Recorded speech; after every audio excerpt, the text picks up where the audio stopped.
Mukhang maagaw pa ng Warriors si LeBron James sa bagong NBA update at alam na kung kailan matitrade si kabayan Jordan Clarkson. Tara kwentuhan!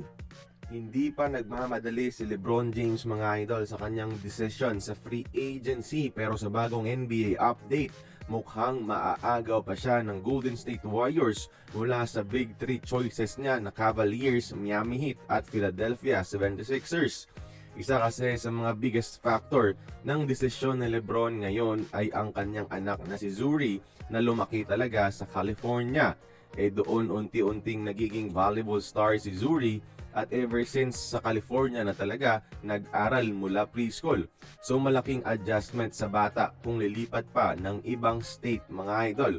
Kung sa GSW si LeBron maglalaro, nasa California pa rin, mag-aaral ang anak at talagang malapit na si LeBron at Draymond, pati na rin si Stephen Curry mga idol na nag-promise na maglalaro together for once in their career. Okay na din mga big men ng GSW lalo na sa bagong rookie. So hindi din talaga pwedeng baliwalain na sa usapan ang Warriors mga idol lalo na ngayon sa factor involving yung bunso ni LeBron mga idol. So Warriors fans, gusto nyo bang makita sa Bay Area si LeBron? At samantala, ngayong off-season, di rin pala basta-basta matitrade si Clarkson mga idol. Dahil kasi sa veteran minimum contract niya, kahit winave niya pa ang no-trade clause, technically dapat December pa siya pwedeng matrade ng New York Knicks hanggang sa trade deadline sa February.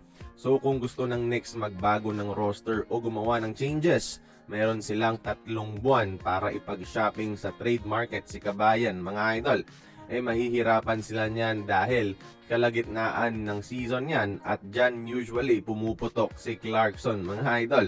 Malaking dilema yan kung ititrade nga ba or ikikip nila si The Flamethrower Clarkson mga idol. Depende na lang yan siguro sa overall standings ng kupunan at kung ano ang magiging plano nila based on the team's performance.